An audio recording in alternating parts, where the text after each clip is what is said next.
केंद्र सरकारला 2 वेळा पाठपुरावा करणारी पत्र समोर आली आहेत। 27 नोव्हेंबर आणि 1 डिसेंबरला 2 प्रस्ताव केंद्र सरकारला पाठवल्याचं समोर आलंय।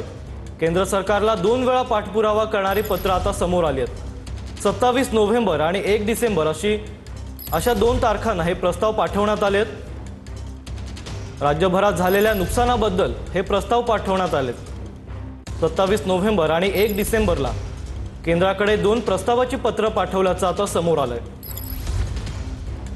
राज्य सरकारनं नुकसान भरपाईसाठी सरकारकडून केंद्राकडे हा पाठपुरावा केला होता। त्या पाठपुराव्याची पत्र आता समोर आली आहेत।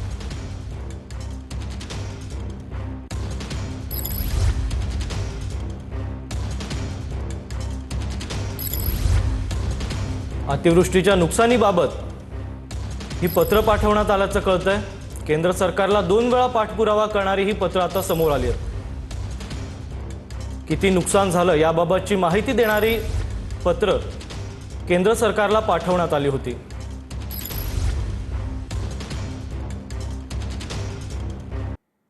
यवतमाळमध्ये भाजपच्या जिल्हा उपाध्यक्षाच्या घरावर दगडफेक झाली।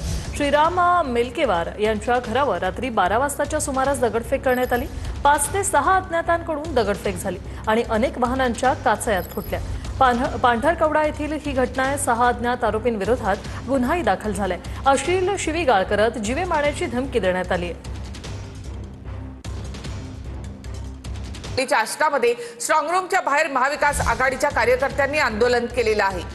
मतदानाचा टक्का वाढवल्याचा आरोप पवारांच्या राष्ट्रवादीने केला। हजारो कार्यकर्त्यांनी स्ट्रॉंग रूमच्या समोर या ठिकाणी ठिय्या दिलेला आहे।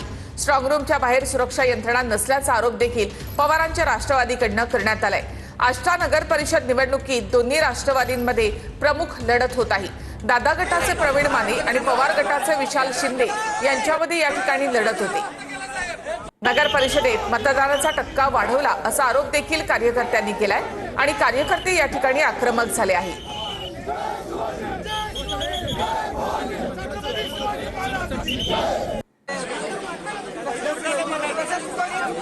वार्ड क्रमांक 3 चे एकूण 1311 एकूण मतदार आहेत।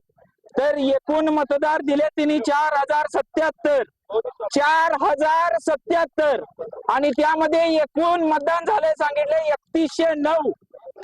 2 नंबरचा भाग आहे की 9 नंबरच्या वार्डामध्ये एकूण 701 मतदान झाले असे दाखवले। तर झाले 708 म्हणजे एकूण 8 ते 7 ते 8 मतदान कुठे गेले? किती चुकीचं आहे बघा। ते बरोबर आहे, कारण का तिथे मतदानच्या टक्केवारीमध्येच घोटाळा झाला। कार्यकर्ते भडकणार ना, शेवटी सगळी मेहनत पाण्यात जाणार दिसतंय। सरकारी यंत्रणेचा वापर करायचा आणि त्याच्यातनं हे घोटाळे करायचे, हे काही बरोबर नाही। महाराष्ट्राच्या राजकारणाच्या इतिहासामध्ये इतकी घाणेरडी निवडणूक पहिल्यांदा बघायला मिळाली की जिथे उघडपणाने पैसे वाटण्यात आले। त्यांचं चालूच आहे, लुटूपुटूची लढाई आहे ती, त्याला काय अर्थ नसतो। हा सगळा घोटाळा जो काही निवडणूक आयोगाने केलाय, निवडणूक आयोग हे म्हणजे हे कुठल्या पद्धतीने काम करते हे मला काही समजत नाही। तर स्ट्रॉंग रूम मध्ये ईव्हीएम ठेवण्याच्या आधी सील तोडण्यात आल्यामुळे गोंधळ निर्माण झाला। गोंदियाच्या सारेक्सा नगरपंचायतीमध्ये हा गोंधळ झाला आहे। स्ट्रॉंग रूमच्या मध्ये ईव्हीएम ठेवण्याच्या आधी सील तोडल्याचा उमेदवार आणि नागरिकांचा आरोप आहे। माहितीप्रमाणे सर्व ईव्हीएम मशीन्सला असे सील्स ब्रेक करण्यात आलेले आहे। जर असे असल्यास तर स्ट्रॉंग रूम्सचे जे CCTV फुटेज आहे आणि या भागाचे सर्व CCTV फुटेज आहे आणि जे सर्व कर्मचारी होते जे पोलिंगमध्ये समाविष्ट होते ते सर्वांना यात बोलविण्यात आवे आणि त्यांचे पण सुद्धा जे बोलण्यात ते यांनी याच्यावर लक्ष ठेवावे। जो आज कल की घटना घटी कि इन्होंने 17 मशीनों को सील तोड़ के हम मशीन बटन चेक कर रहे करके बोल रहे हैं। ऐसा होता नहीं, क्योंकि मशीन वही बंद हो जाती है कहाँ जहाँ मतदान केंद्र रहता है उसी में होता है। फिर यानी ये मेरा तो आरोप है इनके ऊपर, ये भारतीय जनता पार्टी के दबाव में काम कर रहे हैं। ये जो सारी प्रक्रिया है सारी एकदम लोकतंत्र का गला घोटने वाली है। यदि ये चीज हुई है तो संबंधित अधिकारियों पे, कर्मचारियों पे तुरंत शासन ने निलंबन की कार्रवाई करना चाहिए और यदि ऐसा हुआ है, छेड़छाड़ किसी प्रकार की हुई है तो इलेक्शन को रद्द करके फिर से मतदान लोगों का लेना चाहिए।